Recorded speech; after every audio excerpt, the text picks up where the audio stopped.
കോഴിക്കോട് പ്രായപൂർത്തിയാകാത്ത പെൺകുട്ടിയെ മയക്കുമരുന്ന് നൽകി പീഡിപ്പിച്ച കേസിൽ 2 പേർ പിടിയിൽ. കോഴിക്കോട് ബീച്ചിൽ തനിച്ചു കണ്ട കുട്ടിയെ പ്രലോഭിപ്പിച്ച് ഫ്ളാറ്റിൽ കൊണ്ടുപോയ ഷമീം, റായിസ് എന്നിവരാണ് പിടിയിലായത്. ഫ്ളാറ്റിൽ ഉണ്ടായിരുന്ന മറ്റു 2 പേരാണ് കുട്ടിക്ക് മയക്കുമരുന്ന് നൽകി പീഡിപ്പിച്ചത്. ഇവർക്കായി തെരച്ചിൽ തുടരുകയാണ്. മലപ്പുറം പെരിന്തൽമണ്ണ സ്വദേശിയായ 16-കാരിയാണ് പീഡനത്തിനിരയായത്. ഇക്കഴിഞ്ഞ 23-നാണ് കേസിനാസ്പദമായ സംഭവം. 20-ാം തീയതി വീട്ടിൽ നിന്ന് കാണാതായ കുട്ടിക്കായി അന്വേഷണം നടത്തി വരുന്നതിനിടയിലാണ് പീഡന വിവരം പുറത്തറിയുന്നതും പെൺകുട്ടിയെ പെരിന്തൽമണ്ണ പോലീസ് കണ്ടെത്തുന്നതും. വീട്ടിൽ നിന്ന് പുറത്തിറങ്ങി 2 ദിവസത്തിന് ശേഷം കോഴിക്കോട് ബീച്ചിലെത്തിയ പെൺകുട്ടിയെ മുൻപരിചയമില്ലാത്ത 2 യുവാക്കൾ ഭക്ഷണവും താമസ സൗകര്യവും ഒരുക്കി നൽകാമെന്ന് പ്രലോഭിപ്പിച്ച് ജീപ്പിൽ കയറ്റി കൊണ്ടുപോവുകയായിരുന്നു എന്നാണ് പെൺകുട്ടി പോലീസിന് നൽകിയ മൊഴി. ഫ്ളാറ്റിലുണ്ടായിരുന്ന മറ്റു 2 പേരാണ് കുട്ടിക്ക് മയക്കുമരുന്ന് നൽകി പീഡനത്തിന് ഇരയാക്കിയത്. കാസർഗോഡ് സ്വദേശികളായ ഷമീം, റായിസ് എന്നീ പരിചയപ്പെടുത്തിയ പ്രതികളാണ് പോലീസ് പിടിയിലായത്.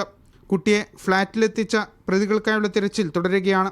പീഡനശേഷം 4000 രൂപ നൽകി കോഴിക്കോട് ബീച്ചിലിറക്കി വിട്ട പെൺകുട്ടിയെ പെരിന്തൽമണ്ണ പോലീസ് കണ്ടെത്തി മൊഴിപ്രകാരം കേസ് രജിസ്റ്റർ ചെയ്യുകയായിരുന്നു. മീഡിയ 1 കോഴിക്കോട്.